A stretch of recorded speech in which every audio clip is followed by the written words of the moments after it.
We had a hard day yesterday and ended up losing a calf at birth. It was too big, the mother was too small. I'm not going to show you pictures of that, unfortunately. Some things are just better not seen. Here's the background story to that. You may remember from a previous video that we bought 4 heifers in January. A heifer is a young cow that is pregnant for the first time. They were bred earlier than what we normally would do here on our farm, but I've heard several rationales to suggest that it's, if done right, it can be a good thing. The first 2 calved, no problem, great mothers. Then middle of last week, we had 1 calf and the calf was born dead. And there was no obvious sign of any challenges except that it had been clearly in the birth canal too long. It was too big for the size. So I said to Antonio, I said, make sure you watch the last one because we want to make sure we catch it in time and pull it if there's any issues. Well, Friday night, everything was great. Saturday morning, she'd obviously been in labor a long time. And when it's a dairy barn or something, you can have cameras set up and you can monitor. You can wake up at night and monitor. But we really didn't know when she was due. It could be any time over the month. So we're not going to go up in the pasture multiple times or even in the middle of the night every night and try to look at all the cows. It's just not practical. Antonio sent me this picture first thing in the morning. Clearly, this is not a good situation. We've had cows now 14 years, and I think we've pulled maybe 5 calves total out of, a normal year since 2020 is to have 20 to 25 calves a year. So we don't pull very many. And by pulling, I mean, as she's giving birth, you help her and help pull the calf to help it get out. So anyway, we got to work. We pulled the calf, and I'd never seen such a big calf trying to come out. And we had a very, very hard time.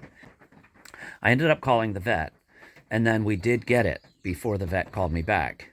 And when he called me back, he said, yeah, she may not be able to stand for a day.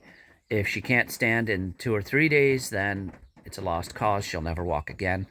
And he was very kind and considerate, but it's a very challenging situation when you have 4 people, so myself, Elton, Bruce, Antonio, all in the field, all working on this calf. The mother is clearly in pain and struggling. What do you do to get this calf out? And we may have put too much pressure on. The vet said that in a case like this, it's possible to damage a nerve.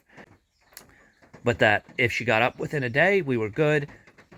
If it was more than that, then she might never walk again. And oh my, I did not sleep well last night. I prayed, I kept thinking about it. I dreamed that she was up and about, and then I would wake up and say, was that just a dream?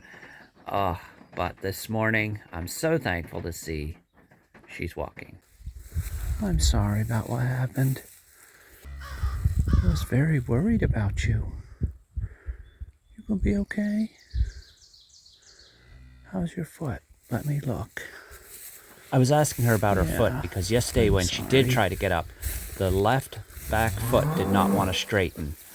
And so I wanted to make sure she was okay with that. Very thankful.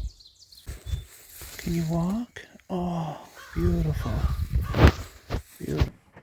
It's one thing to lose an animal when there was nothing you could do about it.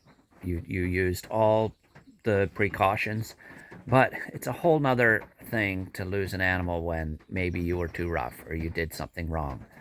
It's happened to me once or twice, and that's the hardest for me to deal with. It's like if I could have done a better job, or if I could have known more, or if I wasn't in quite such a hurry, maybe that one would have lived. That's the most challenging.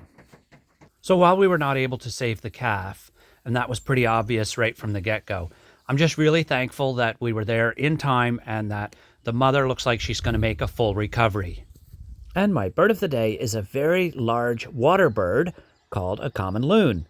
It nests near the river and it dives, but it's actually not a duck, which is interesting.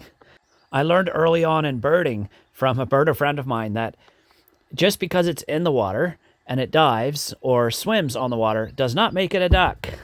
Anyway, I know that there's a nest south of Woodstock, And I don't know if this is from that nest or not. Maybe there's a nest closer, but we don't see them or hear them very often here at the farm. I might hear them once a year and see them even less than that. So this was special to see them right here along the river in front of the farm.